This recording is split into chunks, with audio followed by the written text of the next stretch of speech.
এয়া শাৰদৰ বতৰ, এয়া দুৰ্গা পূজাৰ বতৰ। দুৰ্গা পূজালৈ মাজত মাত্ৰ ৩ দিন বাকী আছে। সমগ্ৰ ৰাজ্যতে এতিয়া প্ৰস্তুতি তুংগত হৈছে। যদিও বা প্ৰতিকূল বতৰে বাধা দিছে, তাৰ পিছতো কিন্তু পূজা সমিতিয়ে তুংগত কৰি তুলিছে পূজাৰ প্ৰস্তুতি। মই বৰ্তমান উপস্থিত আছো বাইহাটা চাৰিআলিৰ বিহদিয়াৰ বাৰোৱাৰী দুৰ্গা পূজাৰ সমিতিৰ ওচৰত। আমি ইয়াৰে সামগ্ৰিক পৰিৱেশ আপোনালোকক দেখুৱাবলৈ বিচাৰিছো। মোৰ সহযোগী ইয়াৰ সামগ্ৰিক পৰিৱেশ আপোনালোকক দেখুৱাব, কিদৰে আচলতে তেওঁলোকে প্ৰস্তুতি তুংগত কৰি তুলিছে। সম্পূৰ্ণ ইতিমধ্যে প্ৰস্তুতি তুংগত হৈছে। মা দুৰ্গাৰ প্ৰতিমা ইতিমধ্যে স্থাপন কৰিছে। মই আমাৰ এনিভাৰত 24ৰ দৰ্শকক সামগ্ৰিক পৰিৱেশটো আমাৰ দৰ্শকৰ বাবে দেখুৱাবৰ কাৰণে অনুৰোধ জনাইছো যে শাৰদীয় দুৰ্গা পূজালৈ মাজত মাত্ৰ 3টা দিন বাকী থকাৰ সময়ছোৱাতে সমগ্ৰ অঞ্চলতে সমগ্ৰ ৰাজ্যতে এতিয়া পূজাৰ প্ৰস্তুতি সম্পূৰ্ণ হৈ উঠিছে, প্ৰায় সম্পূৰ্ণ হৈ উঠিছে। পূজাৰ আমি সামগ্ৰিক পৰিৱেশ পুনৰবাৰ দেখুৱাইছো আমাৰ দৰ্শক ৰাইজৰ বাবে, কিদৰে তেওঁলোকে প্ৰস্তুতি আৰম্ভ কৰিছে। আমি ইয়াৰে সমিতিৰ ওচৰলৈ যাব বিচাৰিম, তেওঁলোকৰ পৰা আমি মতামত জানিব বিচাৰিম। আচলতে এইবাৰ কিদৰে তেখেতসকলে পূজাখন অনুষ্ঠিত কৰিছে, কি কি কাৰ্যসূচী হাতত ৰাখিছে, কিমান দিনীয়াকৈ তেওঁলোকে প্ৰস্তুতি আৰম্ভ কৰিছে, কিমানখিনি মানুহৰ তেওঁলোকে এইবাৰ কামনা কৰিছে। আমি পোনপ্ৰথমে আহিছো পূজা কমিটিৰ সভাপতিগৰাকীৰ ওচৰলৈকে। পোনপ্ৰথমে আপোনাক শাৰদীয় দুৰ্গোৎসৱৰ শুভকামনা জ্ঞাপন কৰিছো। কি ক'ব, এইবাৰ প্ৰস্তুতি আপোনালোকৰ কেনেদৰে চলিছে? ধন্যবাদ। মই এই বিহদিয়া বাৰোৱাৰী শ্ৰী শ্ৰী দুৰ্গা পূজাৰ মুখ্য সভাপতি। আমি প্ৰতি বছৰে পূজা কৰোঁ।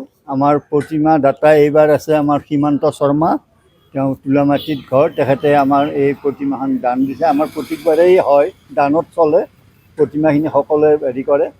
আৰু আমাৰ এইবাৰ 5দিনীয়া কাৰ্যসূচীৰে আমাৰ 2 দিন এইবাৰ বেলবোধন হ'ব, আৰু এদিন আমাৰ নৱমী অষ্টমী, নৱমী, দশমী, এদিন সপ্তমী থাকিবই। আমাৰ নৱমী, দশমী আৰু সন্ধি পূজা, অষ্টমী একেলগে পৰাৰ কাৰণে অকণমান আমাৰ পূজাৰ কাৰণে আমি অলপ আগতীয়া হেৰি কৰিব লাগে, আৰু সময়খিনি খুব ৰাতিপুৱাই হ'ব এইবাৰ।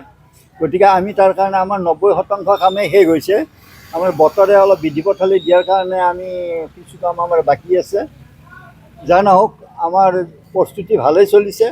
আমাৰ সকলোখিনিৰ কাৰণে আমি সাজু। আমাৰ এই অঞ্চলৰ ৰাইজক আমি ধন্যবাদ দিছোঁ। তেখেতসকলে আমাক পূৰ্ণ সহযোগ জনাই হেৰি কৰিছে। আৰু আমাৰ উল্লেখযোগ্য যে মাননীয় মুখ্যমন্ত্ৰীয়ে আমাৰ এই হেৰিলৈ দুৰ্গা পূজাৰ হেৰিলৈ ৰভা ঘাটৰ কাৰণে তেখেতে 20 লাখ টকা অনুদান এটা আগবঢ়াইছে। গতিকে এইটো আমি প্ৰায় হেৰি কৰিছোঁ, আৰু কাম হৈছে আমাৰ। এই ভেটিটোতে আমি এইবাৰ হেৰি কৰিছোঁ, আৰম্ভ কৰিছোঁ। আৰু আমাৰ খোৱা লোৱাখিনি থাকিব, পৰিচালনা আমাৰ কমিটিয়ে কৰিব। ইয়াত ঢুলীয়া থাকিব, বেণ্ড পাৰ্টি থাকিব, আৰু আয়তীসকলৰ নাম আছে, সাংস্কৃতিক সন্ধিয়া আছে। আমাৰ শেষৰ দিনা দীপান্বিতা ডেকাৰ গীতৰ শৰাই আছে। গতিকে আমাৰ ভালেই হেৰি আছে। আপোনালৈ আমি ধন্যবাদ জ্ঞাপন কৰিছো। আমাৰ লগত আছে স্থায়ী সমিতিৰ সভাপতিগৰাকী, আমি তেখেতৰ পৰাও কিছু কথা জানিবলৈ চেষ্টা কৰিম। পোনপ্ৰথমে আপোনাক শাৰদীয় দুৰ্গোৎসৱৰ আগতীয়াকৈ শুভকামনা জ্ঞাপন কৰিছো। এইখন ঐতিহাসিক এখন পূজা, সকলোৱে জানে এই পূজাত বহুতো ভক্তনাৰ্থীসকলৰ ভিৰো হয়। এইবেলি কিদৰে আপোনালোকে প্ৰস্তুতি আৰম্ভ কৰিছে? আমি শাৰদীয় শুভেচ্ছা জনাইছোঁ NETVৰ যিবিলাক উদ্যোক্তা। বিহদিয়া বাৰোৱাৰী দুৰ্গা পূজা এইবাৰ 111তম পূজা। এই পূজাত আমাৰ যিসকলে ইয়াত স্থাপন কৰি গ'ল, তেখেতসকললৈ আমি স্মৰণ কৰিছোঁ। আৰু এইবেলি আমাৰ এই দুৰ্গা পূজাত আমাৰ ইতিমধ্যে মুখ্য সভাপতি ক'লেই, চহৰীয়াদাই ক'লেই কথাখিনি, যে আমি মঙলবাৰ সন্ধিয়া বোধনৰ পিছতে আমি তাৰমানে 5দিনীয়া কাৰ্যসূচীৰে দুৰ্গা পূজা অনুষ্ঠিত কৰিবলৈ লৈছোঁ। সপ্তমীৰ পৰা দশমীলৈ আয়তীৰ নাম, তাৰপিছত বিভিন্ন সাংস্কৃতিক অনুষ্ঠান, আৰু শেষৰ দিনা ইতিমধ্যে তেখেতে কোৱাৰ দৰে দীপান্বিতা ডেকাক আমাৰ সাংস্কৃতিক অনুষ্ঠানৰ পৰা মতা হৈছে। যদি বতৰে বিধি পথালি নিদিয়ে, তেনেহ'লে সাংস্কৃতিক অনুষ্ঠানটো খুব সুন্দৰেই হ'ব। আৰু আমাৰ এই পূজাখন আমাৰ এই অঞ্চলৰ বৃহত্তৰ কৰৰা মৌজাৰ, পাতিদৰা মৌজাৰ লগ লাগি বহুতো বিভিন্ন গাঁৱৰ ধৰ্মস্থলী, ইতিমধ্যে আমাৰ পূব কাছাৰী অঞ্চলৰ মানুহেও আহি আমাক যথেষ্ট সহায় কৰে পূজাখনত। আৰু আমি প্ৰত্যেক পূজাখনত আমাৰ এটা মহত্ব থকাৰ দৰে আমাৰ ইয়াৰ মানুহবিলাকে ঠিক ষষ্ঠীৰ দিনৰ পৰা দশমী দিনলৈ তেওঁলোকৰ আৰাধ্য দেৱতা অৰ্থাৎ মা দুৰ্গা দেৱীক আৰাধনা কৰি প্ৰত্যেকেই তাৰমানে ভোগ ভাত তাৰমানে দি আহে।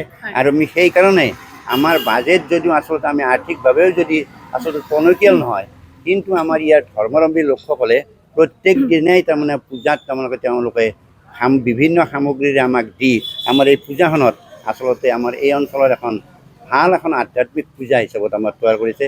সেইকাৰণে আমাৰ এই অঞ্চলত ধৰ্মপ্ৰাণ ৰাইজক আমি সম্ভাষণ জনাইছোঁ। ইতিমধ্যে সম্পাদক আমাৰ মুখ্য সভাপতি কোৱাৰ দৰে যোৱা আমাৰ 8 জানুৱাৰীতে মাননীয় অসমৰ মুখ্যমন্ত্ৰীয়ে 20 লাখ টকা এটা অনুদান আগবঢ়াইছিল। সেই অনুদানৰ ইতিমধ্যে আমি 11,80,000 টকা আমি ইতিমধ্যে পালোঁ।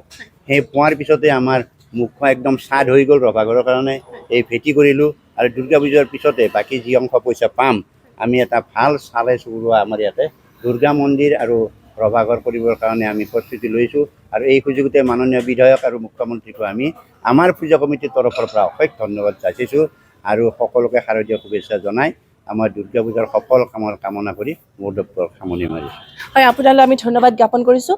ইতিমধ্যে তেখেতসকলে জনাইছে যে মুখ্যমন্ত্ৰীৰ যি সাহায্য, এই সাহায্য পুঁজিৰে তেখেতসকলে সম্পূৰ্ণৰূপে প্ৰস্তুতি কৰিছে। আমাৰ লগত আন এগৰাকী বিষয়ববীয়া আছে, আমি তেখেতৰ লগতো কিছু কথা পাতিম। কাৰ্যকৰী সভাপতিগৰাকী আমাৰ লগত উপস্থিত আছে। আপোনাকো আমি আগতীয়াকৈ আমাৰ তৰফৰ পৰা, আমাৰ চেনেলৰ তৰফৰ পৰা শাৰদীয় দুৰ্গোৎসৱৰ শুভকামনা জ্ঞাপন কৰিছোঁ। এখন ঐতিহাসিক পূজা, 111 বছৰীয়া এখন পূজা, কি ক'ব, কেনেকুৱা অনুভৱ? ধন্যবাদ থাকিল। আমি 111তম বাৰ্ষিক দুৰ্গা পূজা মহোৎসৱৰ মই কাৰ্যকৰী সভাপতি।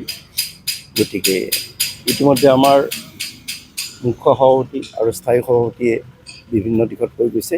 অৰ্থ সংগ্ৰহৰ ক্ষেত্ৰত আমি ক'তো অৰ্থ সংগ্ৰহ কৰিবলৈ নাযাওঁ। আমাৰ এই পূজা মণ্ডপত বহি আমাৰ অঞ্চলৰ ৰাইজে যি ডনেশ্যন আগবঢ়ায় সেইটোকে মই অৰ্থ হিচাপে লৈ এই দুৰ্গা পূজাখন আমি পৰিচালনা কৰোঁ। বাকী আটাইবোৰ কথা ইতিমধ্যে কৈছে যেতিয়া মোৰ বিশেষ কৰিবলগীয়া নাই। হয়, ধন্যবাদ। এয়া আছিলে বিহদিয়া বাৰোৱাৰী দুৰ্গা পূজাৰ যি প্ৰস্তুতি, এই প্ৰস্তুতি আমি আপোনালোকক দেখুৱালোঁ। জুবিন গাৰ্গৰ গীতসমূহৰ ওপৰত আধাৰিত গানে কি আনে নামৰ এটা সুন্দৰ অনুষ্ঠান আপোনালোকৰ ওচৰলৈ আহি আছে অতি শীঘ্ৰে। অহা 15 আগষ্টৰ পৰা ধেমাজিৰ পৰা প্ৰথম অডিশ্যন আৰম্ভ হ'ব আৰু সেই অডিশ্যনৰ যোগেদি বিভিন্ন কণ্ঠশিল্পীসকলে যিসকলে এই অনুষ্ঠানত যোগদান কৰিব বিচাৰে তেওঁলোকে এই অডিশ্যনৰ যোগেদি আগবাঢ়ি আহক। আৰু জুবিন গাৰ্গৰ বহুত ভাল লগা গান আমি সদায় শুনি আহোঁ। আৰু আপোনালোকৰ যদি ভাল লগা গান থাকে, জুবিন গাৰ্গৰ আপোনালোকে গাই ভাল পায়, তেন্তে অডিশ্যনত যোগদান কৰক। মোৰ ফালৰ পৰা আন্তৰিক শুভকামনা থাকিল এই সম্পূৰ্ণ অনুষ্ঠানটোলৈ। ধন্যবাদ।